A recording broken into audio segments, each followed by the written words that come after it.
sure if Mr. Dukes doesn't have a request for attorney's fees, which he's told me he does not. Okay. Got it. Well, I appreciate you plugging here. in. I also appreciate the procedural posture in which you find yourself and your candor about that. We need Mr. Dukes to show up. Hopefully he will. This is one that is not a particularly heavy lift for him should he join us. No.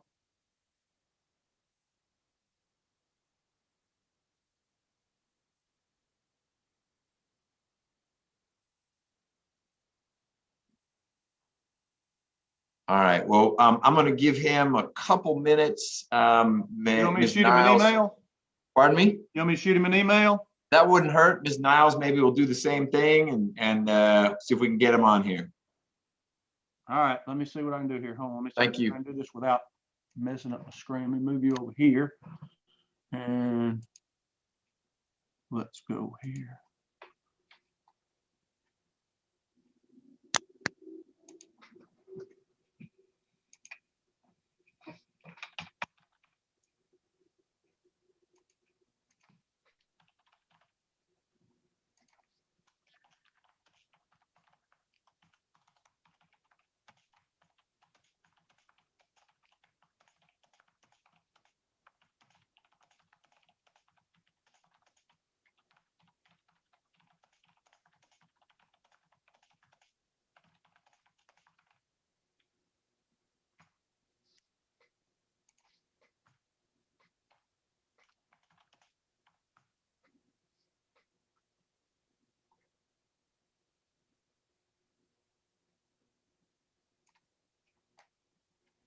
All right. I've sent him an email.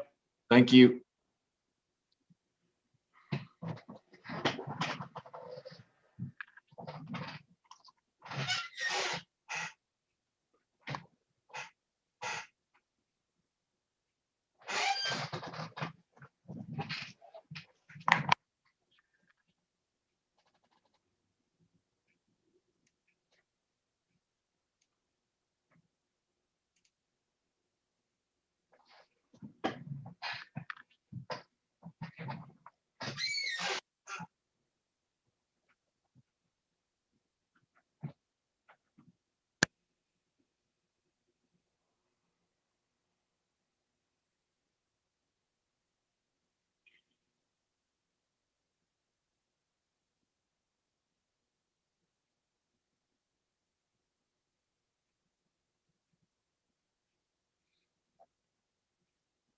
I did have contact with him about this hearing, and I think he even gave a report to the court about it. Well, I mean, he Yep. got notice, so we'll see what his story is. I'll give him a couple more minutes to plug in. Ms. Niles, are you also trying to contact him? Yes, I emailed him as well, and I can try to give him a call. Okay, thanks. Also, I will tell you, he has told me that recently he had a newborn, and that he did complain about not getting enough sleep, which, well, that happens to all daddies and parents with newborns. I don't know if that has anything to do with him not being here or not. I don't know. Okay. Well, congratulations to him, but hopefully 10 o'clock isn't asking too much of him.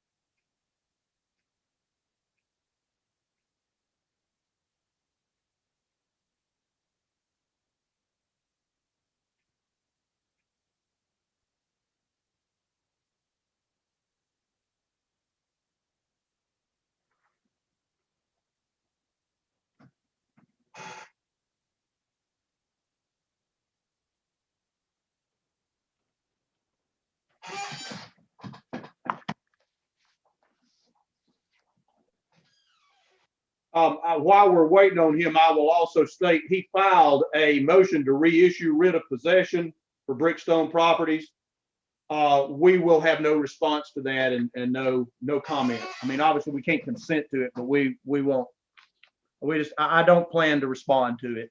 Okay, he filed that motion in this case because it's not in the docket yet. Maybe it just hit. Actually,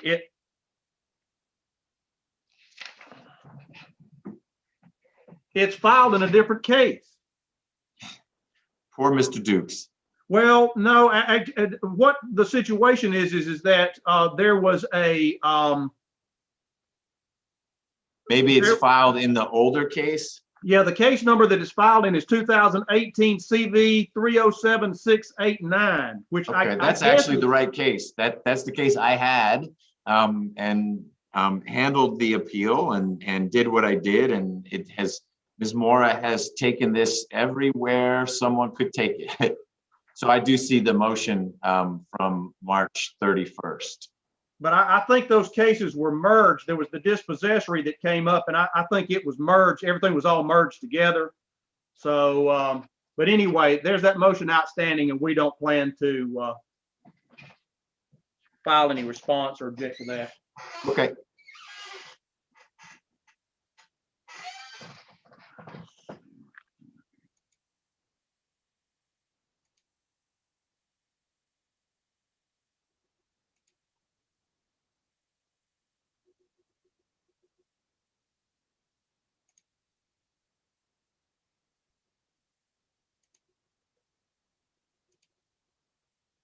There you are.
Judge, I just spoke with Mr. Dukes. I think he's about to join us.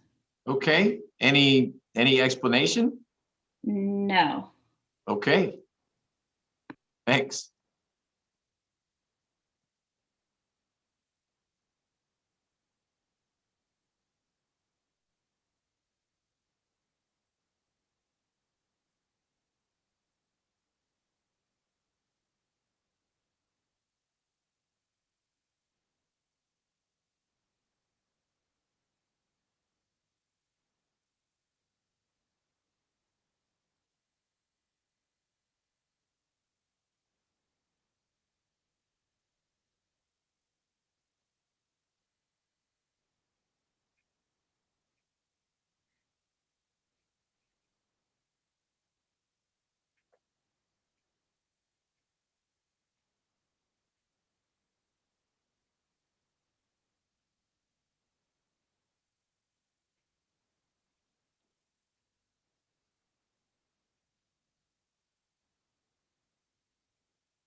Mr. Dukes, are you there? I'm here. Good morning, everyone. My apologies. What happened? Now for the phone call. I do appreciate it. Okay, any reason we missed you at 10? Yes, Your Honor. I didn't have notice. I was telling Ms. Niles, I always put everything in and I schedule everything. I did not have it in my email. And yes, that's just on me, I guess, Your Honor. So please forgive me. Okay, well, sounds like this is going to be pretty painless anyway. If you've got the news Mr. Hilton is hoping to hear, this is 2020 CV340307, which is a related case to 2018 CV307689. It's a lot of numbers, but it's basically Ms. Mora and her family versus it was originally Ditech and Brickstone. Brickstone is the property owner. Brickstone wants back in the property. Brickstone wants the Moras out of the property. That relief was granted almost 2 years ago. Ms. Mora has pulled all the appellate levers she and counsel could figure out how to pull, including all the way to the Supreme Court. The decision that I entered was affirmed. So we are back where we were in, I think, June of 2019. Mr. Dukes, I asked Mr. Hilton if he was going to be having much to say today, or if he thought his client would be connecting. He said, not Sherry Mora. She wasn't going to be here. Carolyn Mora, who people think may still be in the property on Granville Court, may have dialed in, but she didn't. It's just us. So tell me what you think ought to happen, Mr. Dukes. Yes, Your Honor. And then just because you mentioned it, I did file another motion to execute the writ in the other case. Just because, you know, the sheriff and the appeals typically they wait for the remitter to come down. But because the last thing on there is the petition to U.S. Supreme Court, I think we need another order in that case to actually execute the writ. But essentially, Your Honor, it was bifurcated. I think just based on res judicata, I think your original order still stands. So for this case today, my only argument was going to be, but you already decided who the money should go to in your prior order. So I would just rely on your prior order to say the money should go to my client, Brickstone, that she's paying into the registry of the court. Again, Your Honor, my only real concern would be, again, with the other motion that I filed is my client still needs to execute the writ because they still are not in possession of the property. Right. And I just don't want the court to think that we're trying to do anything improper because the sheriff we have to use the sheriff to do the execution of the writ of possession. Right. And I just know the sheriffs will say something about either staleness or something like, well, the last thing we have on this record is they applied to the Supreme Court. And, you know, they're not lawyers. I can't just tell them, unless there's an order from the Supreme Court or there's a Supreme Court case number, it's just a petition to appeal to the Supreme Court. But that's pretty much it, Your Honor. Okay. Mr. Hilton, anything you want to add? No, Your Honor. In this particular instance, we are now relegated as a trespasser, and we have no comment concerning the issuance of a writ and no comment concerning the issuance of an order for dispersal of funds out of the registry of the court. Okay. Thank you, Mr. Hilton. Mr. Dukes, what would help me and expedite things for your client would be if you submitted to Ms. Niles, copying Mr. Hilton on the email, whatever proposed orders you think would get done what you're trying to do. So don't e-file them, just send them in Word format to Ms. Niles so that I can massage them if I feel like I need to do that. And I'm going to let you work through whether you think orders need to be filed in the 2018 case or the 2020 case, the 2020 case, or maybe both. I don't think there's anything wrong with filing identical orders in both so that there is clarity in both. I may need to reopen the 2018 case. Its status right now is stayed. That's what it says in the system. I don't know how the sheriff's office would process that either, but it was stayed only because there had been an appeal, but it's dismissed, and we can fix that piece. But in terms of getting your client the relief to which it's entitled and to which Mr. Hilton no longer objects, given the exhaustion of the appellate remedies, I think you'll get that sooner by submitting a proposed order.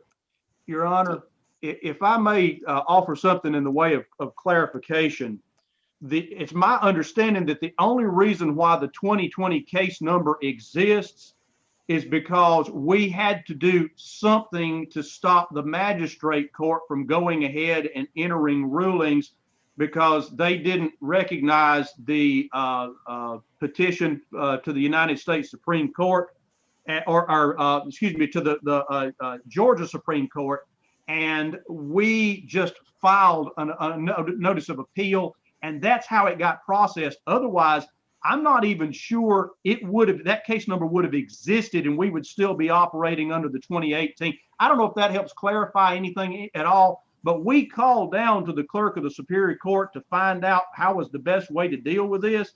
Yep. And they just said, they looked at us like, what are you asking? And they said, maybe you just better just cover all your bases. And so we did. So if we unnecessarily duplicated a case number, that's unfortunate, and I apologize to the court for the confusion that may have caused, but it seemed that it was the only way that we could unify the issue of the payments in the registry of the court with the other aspects of this case.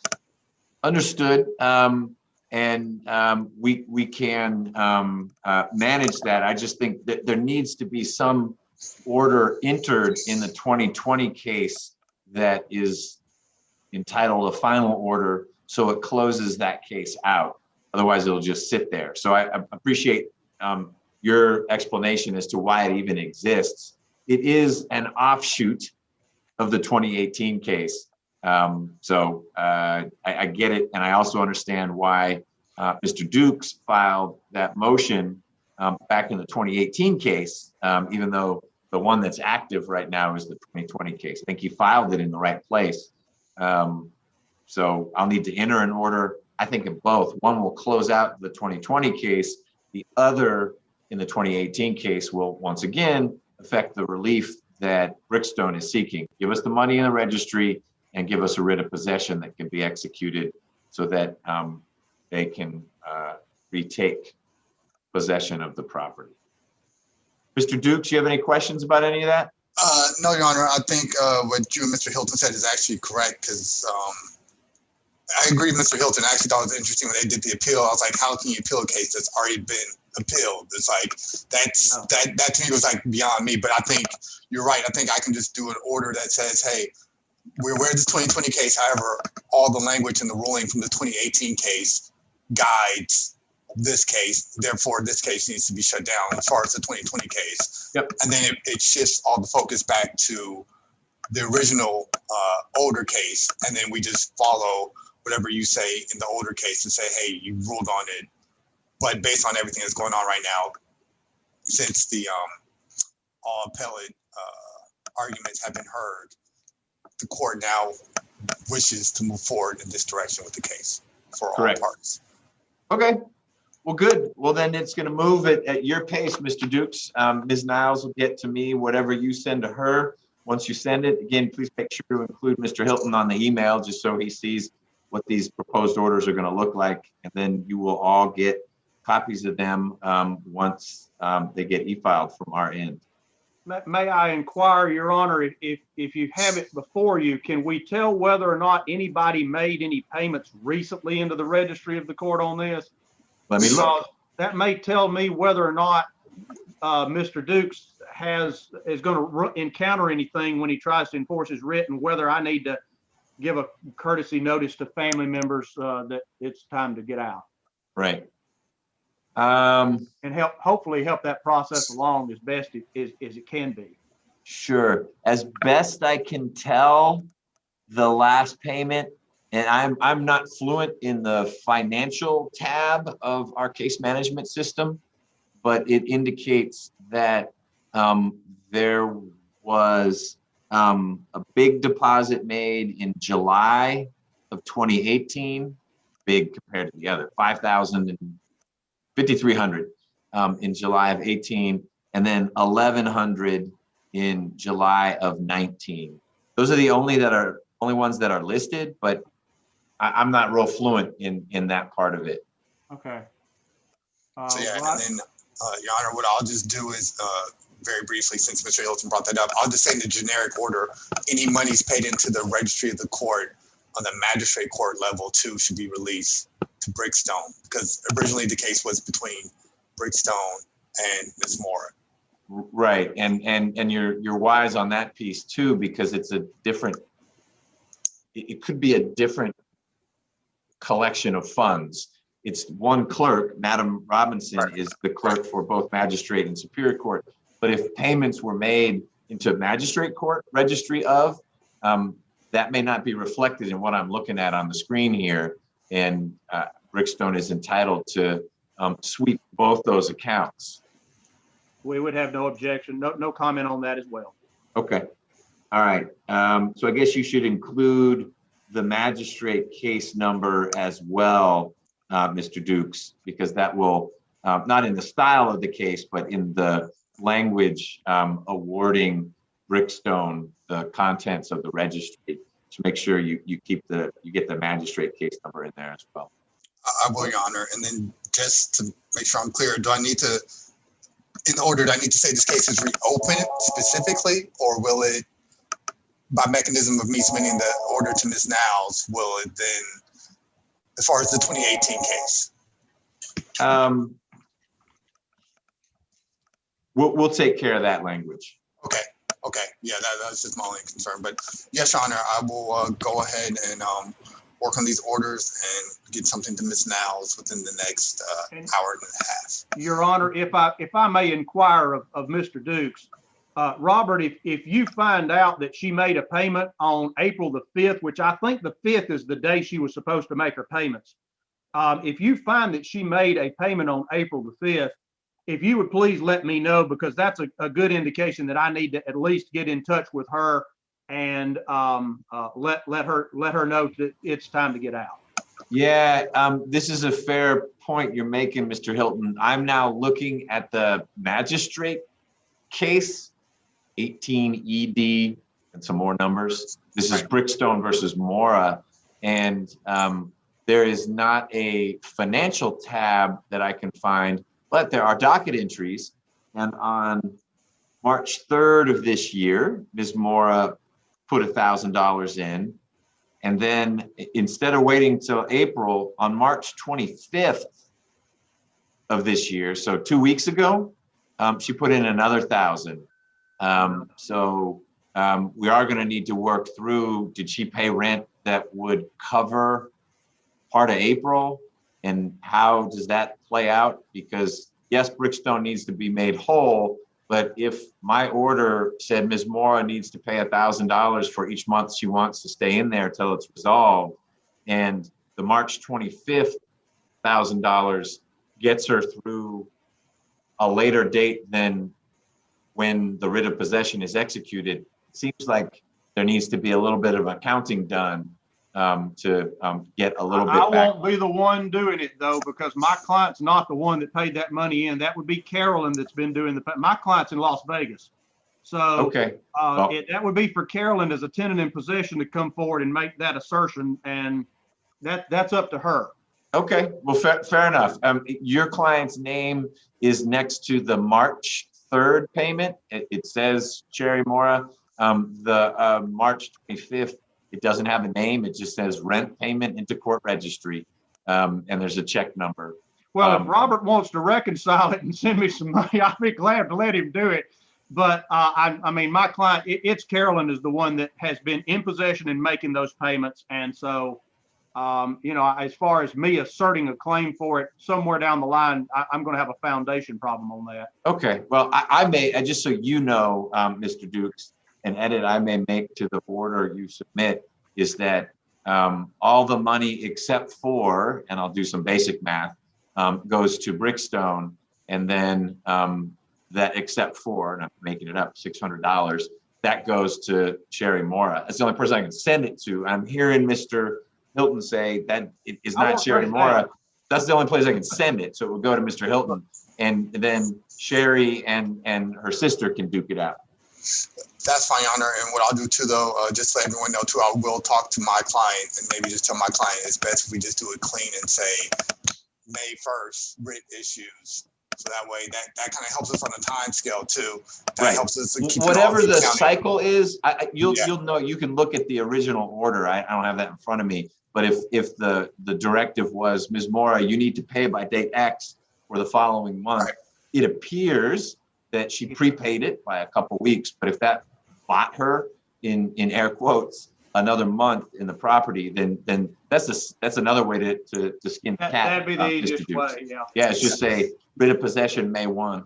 Right. And then, but I will include language, Your Honor, just in case, because based on Mr. Hilton says we do, I think, have another party who's actively kind of engaging in the case, who's not a party member, I would say, any other payments made should just be returned back, as you said earlier, to Sherry Moore, because we don't know if or when the sister may come back and try to make another payment later on.